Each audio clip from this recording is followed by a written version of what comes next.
Hello and welcome to Catholic Charities Nutrition Program Annual Training. This year we will be covering the fundamentals of the program. Please follow along as we go through the fundamentals that will keep you successful within the program. There is quiz-related information, so please be ready to also jot that down, as 100% is needed in order to mark your attendance.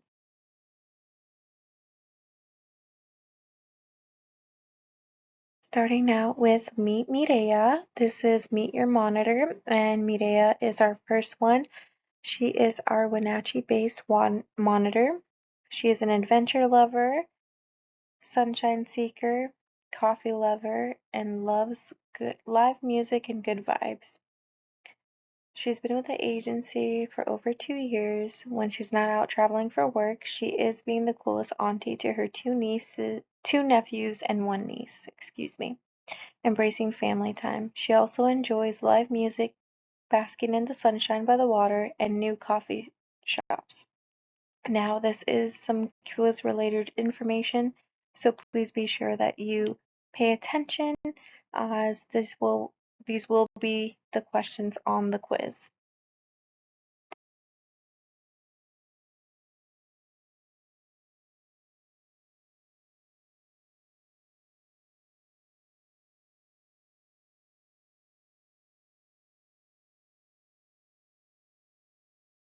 And we'll go ahead and jump into our first pop quiz. So just be mindful every time there is a Meet Me slide or any question pertaining to any information on the slides, this is what the pop quizzes will look like. So we'll go ahead and go through this first one. How many nieces and nephews does Mireya have? A, 2 nieces and 1 nephew. B, 1 niece, 1 nephew. C, 2 nephews and 1 niece. Okay, and that answer is going to be C, 2 nephews and 1 niece. Daily record keeping. So these are going to be the 3 key points in any visit or just in general for our program. It is attendance, menu, and meal counts. So just be mindful that you are either maintaining your records on paper or in KidCare, however your practice is. Best practice is always going to be maintaining that daily, because once you do fall behind, it is extremely difficult to get out of that. So 3 key points: attendance, menu, and meal counts. Missing any one of these 3 will result in a loss of reimbursement for those meals. As I mentioned, we are going to be going over the fundamentals of the program. We will start out with the daily record keeping. The first one being attendance. Attendance records must be recorded on a daily basis. Child in and outs times must be recorded for all children, including providers' own children under the age of 13. Attendance records that have not been recorded will result in a loss of meal reimbursement. Continuing on with daily record keeping. Menu. Accurately record the foods served for each meal claimed. Menus must include all components served, including the milk. Clearly mark the whole grains served on the posted menu and on KidCare. Menus that have not been recorded will result in a loss of meal reimbursement. Meal counts. Keep an accurate record of which meals were served to each child. Point of service or taking the meal count while the meal is being served is best practice. Meal counts that have not been recorded by the end of day will result in a loss of meal reimbursement. Back at it again with another pop quiz. What are the 3 main daily records? A, meals, milk, paper plates. B, menu, attendance, and meal counts. C, just meal counts. Okay, and if you answered B, you got that correct. Menu, attendance, and meal counts. Continuing on with record keeping, we will talk about the monthly duties, if applicable. All children, including infants, own children, and anyone under the age of 13 living in the daycare home must be enrolled in the food program. Enrollments must be sent no later than the 5th of the following month of when the child started. Parent signature dates must be dated within the same month of the child's enrollment date. Failure to date within the same month will result in disallowance of meals claimed prior to the date written by the parent. Send in updated licenses to the office, and send in income eligibility forms promptly if and when you receive it in the mail. Failure to do so will result in meal disallowance for own children's meals. Record keeping continued. This is the yearly requirements. The 3 annual requirements are re-enrollment packets, yearly applications, and annual training. All 3 requirements are mandatory and must be completed each year to maintain compliance for both providers and us as your sponsoring organization. Failure to complete any of these requirements by the applicable deadline may result in the loss of meal reimbursement and could lead to termination from the program. These requirements are due annually, every year, without exception. If you do not receive any of the required forms or packets, it is your responsibility to contact the office promptly to request a replacement. Because we do serve more than 500 providers, we are not always aware if mailed documents are lost or not received. Contacting the office as soon as possible will ensure you receive the necessary paperwork and remain in compliance. Please contact us at 509-965-7107 or nutrition@catholiccharities.cw.org. Record keeping continue. Yearly requirements, re-enrollments.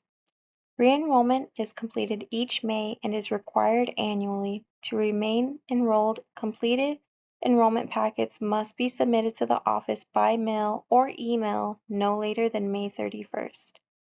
All parent signatures and dates must be completed within the month of May.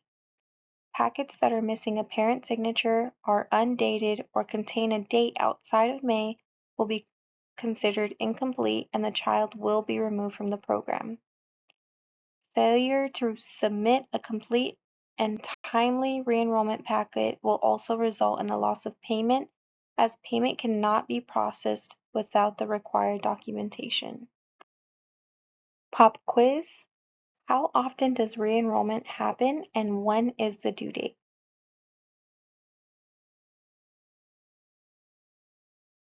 If you answered once a year in May, with the 31st being the due date, you got that correct. Please go ahead and mark your calendars, anticipating that every single May without fail. Record keeping continued, yearly requirements, annual applications. Annual applications are distributed each July and must be completed and returned by the specified deadline, either by mail or email. Applications received after the deadline will not be accepted. Failure to submit a completed application on time will result in termination from the program effective October 1. Once terminated, you will no longer be eligible to claim meals or receive payment. If you wish to rejoin the program after termination, you must complete the full in-person enrollment process before you can resume claiming meals or receiving any payment. Lastly, record keeping continued, yearly requirements, annual training. Annual training is done typically every August or September of each year. You must complete annual training to stay in compliance with the program rules. Failure to complete annual training by the given deadline will result in an automatic serious deficiency. If training is not completed by the following year, then you will be proposed to term. Record retention policy must maintain records for 3 years plus the current fiscal year. So be mindful of these 3 annual requirements. If you have any questions, feel free to give us a call at the office. Pop quiz. What happens if you do not complete the training by the deadline? A. What deadline? B, you are given corrective action. C, you are placed in serious deficiency. If you answered C, that is correct. If not completed by September 30th, 2026, you will be placed in serious deficiency and receive a corrective action plan. Meet Lucero, our lead monitor.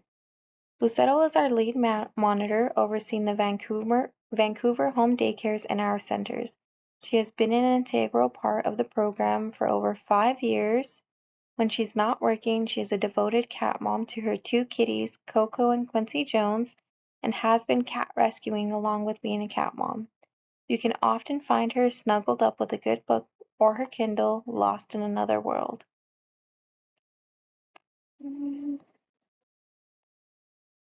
Okay, pop quiz. In Lucero's spare time, what does she enjoy doing? A, playing guitar. B, rescuing puppies. C, enjoying her kitties and rescuing strays. If you answered C, Lucero definitely enjoys her kitties, Coco and Quincy Jones, and rescuing any strays that she can. She's a cat neighborhood hero. We're going to go ahead and switch the pace here a little bit and focus on what to expect in a monitor visit. So each fiscal year, 3 visits will be conducted, one announced and 2 unannounced visits. We will look at your current month records, menus, meal counts, and attendance. If you're not home but your assistant is present, the visit will be conducted. It is crucial that assistants are aware where records are if you are not present. You will be told if a meal will be reviewed. We will observe the cleanliness of the food preparation area and if the kiddos are washing their hands. When we are in the homes, we are expecting you as providers to be following these meal pattern expectations. I'll go ahead and leave this up. If you have any questions about it, if you would like any copies, go ahead and reach out to the office and we can get that sent over to you via email. Continuing on with what to expect in a monitor visit. Posted menu. Providers must have a posted menu that is displayed for anyone entering the home to view. All components must be listed and the whole grain must be marked. Providers must also have whole grain labels on file or stored. Monitors will verify if foods are whole grain. If provider does not have whole grain labels stored, provider will receive corrective action. What to expect in a monitor visit continued. When conducting a monitor visit, we are checking to make sure you are within your license capacity. If you are over license capacity, we will need to contact the CPS intake line to report this, so please remain within your license capacity. Dinner and weekend reviews will always be unannounced. If you serve dinners or claim weekends, you must notify the office you will not be serving those meals. If we attempt those visits twice and you have no children in care or you're closed, you could be suspended from claiming either weekends or dinners for 6 months due to failure to inform. So please be mindful. As soon as you find out that you're not going to have kiddos for any of those meals, give us a heads up, send over an email to nutrition. Okay, continuing on with what to expect in a monitor visit. If the provider does not have the correct milk during a monitor visit, the meal will be disallowed. Whole milk is 1 to 2 years old, so that's non-negotiable. For 2 years and up, the kiddos can now have 1%, 2% fat-free or whole cow's milk. Doctor's notes must be on file for children drinking special milk such as almond milk. If there is no note on file for those children drinking a special milk, the child cannot be reimbursed for meals. Some examples of special dietary milks are almond milk, oat milk, coconut milk. If you're just having a milk substitution form, that would be the goat's milk, soy milk, or Lactaid. There are some new exciting updated milk options. So effective as of June 8th, 2026, fluid milk served to children 1 year old must be unflavored whole milk. Fluid milk served to children 2 through 5 years old may have unflavored whole, reduced fat, low fat, or fat-free milk, and same applies to any kiddos 6 years and above. If you have any questions about that or would like any clarification on that, go ahead and reach out as well. But again, ages 2 and up can now have whole milk, reduced fat, low fat, or fat-free milk. Okay, pop quiz with our new milk rule. True or false? A 4-year-old can be served whole milk.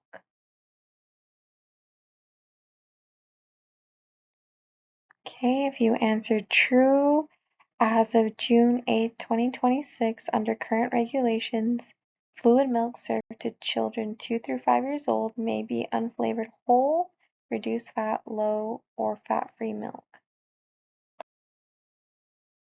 Touching base of standardized recipes, this is also something that we will be asking for in your monitor visits. So standardized recipes, how often do you hear this looks different than last time, or this doesn't taste the same as it usually does? Using standardized recipes can help to ensure that your recipe turns out the same way each time you make it.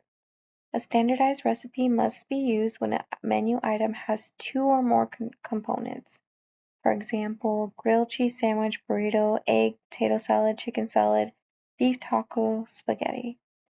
Recipes must be titled and include the following: total number of children per age group, portion sizes per component, and a description. There's also a link here if you have any questions that'll give you a little bit more insight of what that would look like. Here's some examples of what would require a recipe versus not. So the one to the left-hand side here would not require a recipe, as we can see the serving size for each component, versus the example here on the right. This would require a recipe, as we have absolutely no way of knowing the serving size for each component.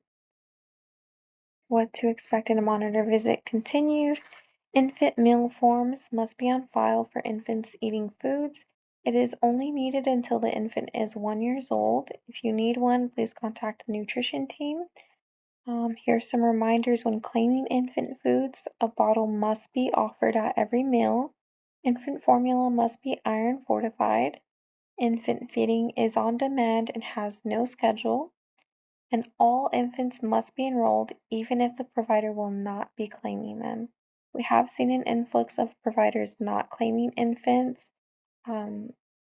You do need to still have them enrolled, and you can claim their meals the same and get reimbursed the same as the other kiddos, even if the parents are providing the formula. So just keep that in mind. If you have any other questions about that, give us a call and we can help you further understand. If you're serving yogurt or cereal during a meal, monitors will check the label for sugar limits. So here are some examples of yogurts that meet the sugar limits. Even if the yogurts and cereals have the WIC label, you must verify that it is within the sugar limit. Okay, pop quiz. True or false? Cereals and yogurts do not have sugar limits. If you answered false, that is correct. Cereal and yogurt have sugar limits, and during a monitor visit, both items will need to be checked to ensure they are within limits. Meal serving times. So to remain in compliance, remember to always serve within the allotted time slots you choose on your application. So for breakfast, the allotted meal times are from 6 a.m. to 9 a.m. Children must be present by 8:55 in order to claim that breakfast. AM snack is from 9 to 10:45 a.m. and children must be present for a minimum of 5 minutes. Lunch starts at 10:45 through 1:30. Children must be present for 10 minutes and the latest that they can be claimed is at 1:25. PM snack is from 2 p.m. to 4:45 p.m. and again, children must be present for 5 minutes. Dinner is 5 p.m. through 7 p.m. Very gentle reminder here, dinner cannot be served before 5 p.m. Children must be in care for 10 minutes as well. And then evening snack is from 7 p.m. to bedtime. Same rule applies as the other snacks. They must be present for at least 5 minutes. Claim submission. So submitting your claim by the 5th of each month assures that you will receive your reimbursement in a timely manner. Your claim consists of 3 items listed in the daily record keeping. When you submit your claim, you need to make sure that all supporting documentation is on file to support the claim. So make sure you also have your current child care license, enrollment forms, holiday confirmation form for any major holidays that you'll be claiming, medical statements to support special diets. If you need that form, please contact the office. Once your claim is processed, an error report will be mailed to each one of you. Please open your mail. Make sure to read your error report and correct the mistakes you're making so that you can get the most out of your reimbursement. Reimbursement process. The meals will be reimbursed to the provider within 5 working days after Catholic Charities Nutrition Program receives payment from OSPI. Payments are issued on the last working day of each month. Meals will be reimbursed for appropriate numbers of meals multiplied by the current reimbursement rate set by USDA. Meals may be disallowed for reimbursement if the provider's records are incomplete, inaccurate, or missing. Meals do not meet the CFP meal pattern requirements. Meals are claimed more than the authorized license capacity, and meals that do not match with the monitor during a review. That's a huge one. Please be sure that you're speaking to your monitor to make sure you guys are both claiming the same thing, as that meal may be lost if it does not match.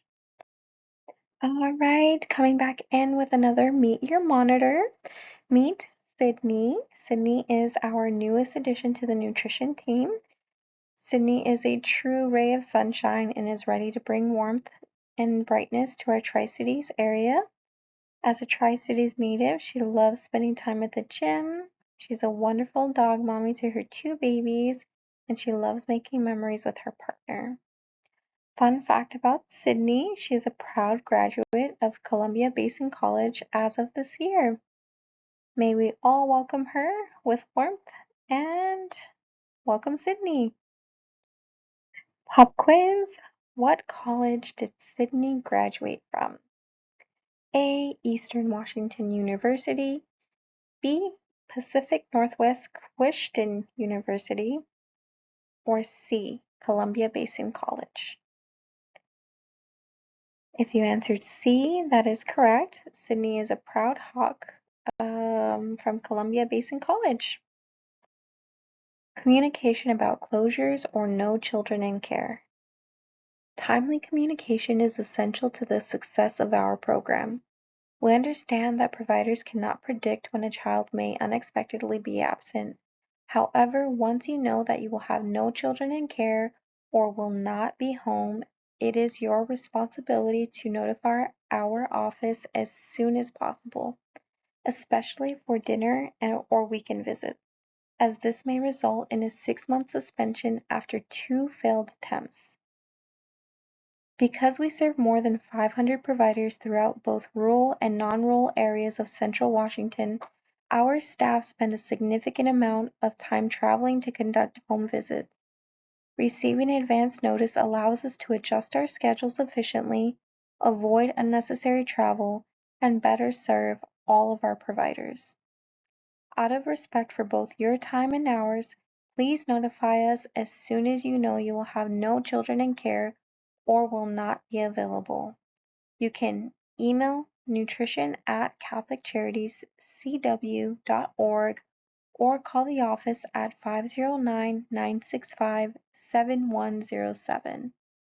I urge everyone to stop, pause this video, and save the nutrition email and the office number so that you can always contact us. Prompt communication helps us use our time effectively, minimizes missed visits, and ensures we can continue providing timely service to all providers in our program. So thank you for your part in that. Reviews. Catholic Charities Childcare Nutrition is required by USDA to conduct at least 3 reviews with providers within our fiscal year. Our fiscal year starts October 1 through September 30th. We must observe at least 1 main meal and a snack. 2 out of the 3 visits must be unannounced. Reviews may be conducted between 2 to 5 months, but must not exceed 6 months. Extra unannounced visits may be required if a provider is claiming dinners and/or weekends. You may not always have the same person conducting your review, so please welcome all review specialists into your home. We also all have our ID badges, so if you ever have a question about that, you may request to see that. Dinner reviews. If a provider is claiming dinners on a regular basis, a review must be conducted for the meal. Providers are required to let the office know if they are not serving dinner on a regular night that they usually serve and claim. If we attempt 2 dinner visits and the provider is not home or is not serving and has not informed the office, the provider will receive a letter stating dinners will be revoked for 6 months. And popping in with another Meet Your Monitor, meet Christy. Christy is our dedicated program manager with over 20 years of experience within the agency. Christy is the heart behind our program success. When she's not keeping everything running smoothly, you can find her doing what she loves most. She is an adventure seeker. She loves traveling and cruising to new destinations, exploring new places and making memories, enjoying every moment along the way. Christy is a type 1 diabetic. She was diagnosed at 22. She's passionate about education and advocacy for diabetes type 1 awareness and works hard to make a difference in the lives of others. Pop quiz. What age was Christy diagnosed with type 1 diabetes? A, 22 years old. B, 1 years old. C, 14 years old. If you answered A, that is correct. She was diagnosed at 22 years old. Reviews continued. If a provider is claiming weekends on a regular basis, at least 2 weekends in a month, a review must be conducted. The same rules apply as with dinners. The provider will receive a letter stating that claiming meals on weekends will be revoked for 6 months if we attempt 2 visits. Additional reviews may be needed depending on the hours and meals a provider is claiming or because of a deficiency. You may contact the office for closure times or schedule changes by phone at 509-965-7107. Make sure you leave a message if there's no answer or we are closed. Email nutrition@catholiccharities.cw.org. Close dates in Kid Care, go to Calendar, select Date, drag and drop the closed box. School child information. If you go to Kid Care when a child is present during AM or lunch, make sure to click these 3 lines here on the side, which will give you the option to choose sick, no school, or present during holiday. Serious deficiencies. USDA is adamant that providers will follow the rules and regulations of the CACFP. Our food program specialists are required to report any deficiency for not following the rules and regulations of the program. In past years, we've had several providers that were serious deficient, several that were proposed to term, and a few providers that were disqualified for repeated offense. This year's percentage is higher than it has been in over 10 years. Please make sure you're keeping up with all program requirements. 1 to 4 days behind recording your meals, the meals will be deducted and the days will be noted in your file. 5 days or more behind recording your meals, you will go straight into serious deficiency. A letter will be sent to you by certified mail. You must then write out a plan to keep your records up to date and always abide by that plan.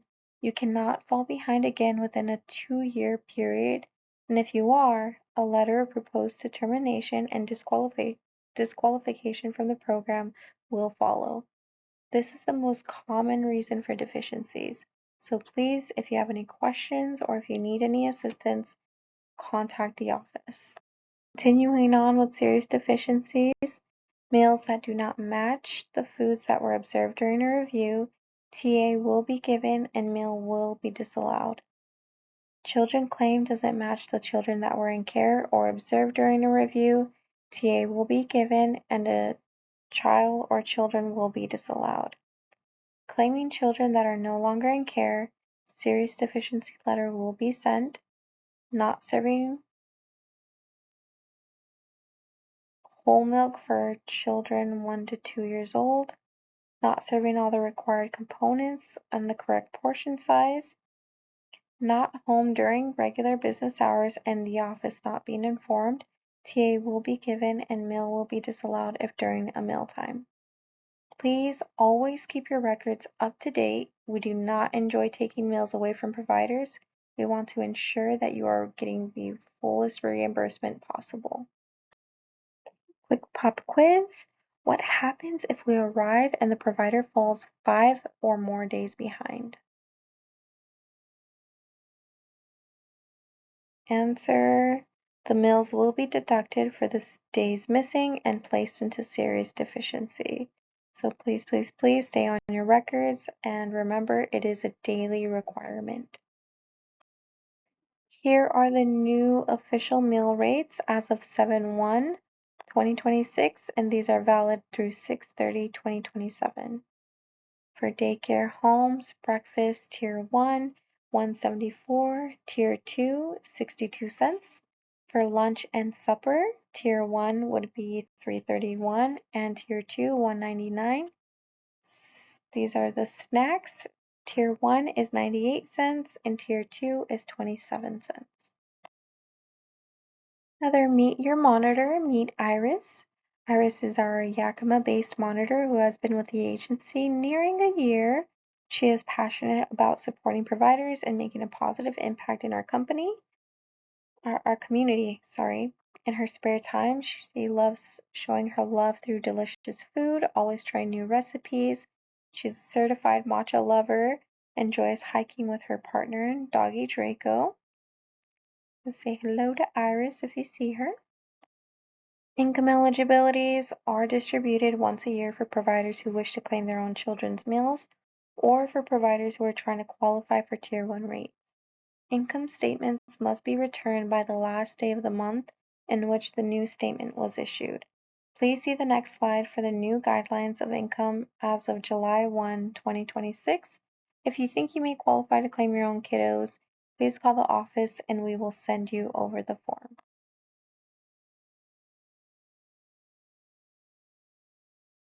Pop quiz. What is Iris's doggo's name? A. Quincy, B. Drake, C. Draco, D. Sebastian. If you answered C. Draco, that is correct. Household size changes. Any children under the age of 13 years old living in your home must be considered your own, whether they are biologically yours or not. For example, grandchildren moved in, nieces and nephews, those would all be considered your own children. In order to claim the children who live in your home, you must be income eligible. Please note whether you are eligible to claim them or not, you must still include them in your daily attendance. Call the office to notify us about any new children residing in your home. Policies, we'll go ahead and cover these now. So propose to terminate policy, appeal procedure, and transfer policy.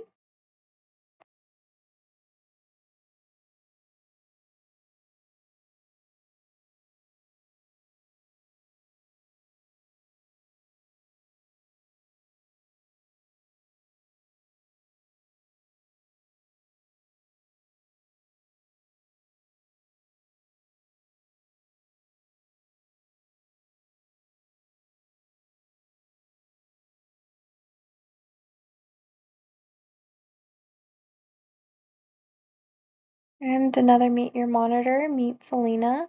Selena has been in the program for over 2 years, you may have heard her on the phone once or twice.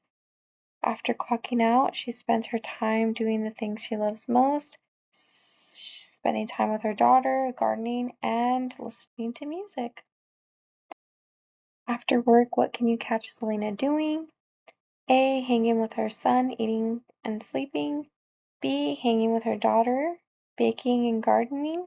C. Nothing. She is clocked out for the day and everything. If you answered B, that is correct. Hanging out with her daughter, baking, and gardening.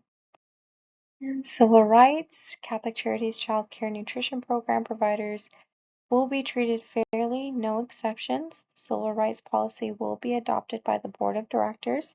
Complaints against employees will be addressed and resolved. If you have any questions about that, give us a call and we can get you a copy.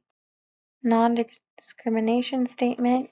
In accordance with federal civil rights law and U.S. Department of Agriculture, USDA civil rights regulations and policies, this institution is prohibited from discriminating on the basis of race, color, national origin, sex, including gender identity and sexual orientation, disability, age, or reprisal of retaliation for prior civil rights activity. Program information may be made available in languages other than English. Persons with disabilities who require alternative means of communication to obtain program information, for example, Braille, large print, audio tape, American Sign Language, should contact the responsible state or local agency that administers the program or USDA's Target Center at 202-720-2600, voice and TTY, or contact USDA through the Federal Relay Service at 800-877-8339. To file a program discrimination complaint, a complainant should complete a Form AD-3027 USDA Program Discrimination Complaint Form, which can be obtained online from any USDA office by calling 866 or writing a letter addressed to the USDA. The letter must contain the complainant's name, address, telephone number, and a written description of the alleged discriminatory action in sufficient detail to inform the Assistant Secretary for Civil Rights, ASCR, about the nature and date of an alleged civil rights violation. The completed AD-3027 form or letter must be submitted to USDA by 1. Mail, 2. Fax, or 3. Email program.intake@usda.gov. Please keep in mind, if you have been issued a waiver and you haven't sent it to us yet, please do so. We need it to ensure we are not taking away extra children, and if you receive the correct reimbursement amount. If you have any changes to your license, please send that copy via email or mail. And again, the best way to reach out to us is by email, and that is nutrition@catholiccharities.cw.org. Communication is key. Notify the office by email if you are closed, on vacation, or would like to be inactive. Any school changes are important to communicate, as well as adding menu comments for any school-age child you are claiming during a school day. For example, Maria didn't attend school today because she was sick. This is an example of letting us know a school-ager will be claimed for meals they're not normally eating for or claimed for. Make sure you are serving a whole grain rich item daily. Providers must click on the yes or no question, is this whole grain rich according to the meal? It is a requirement to keep whole grain labels as well, so if you are serving that, please be sure to save that label.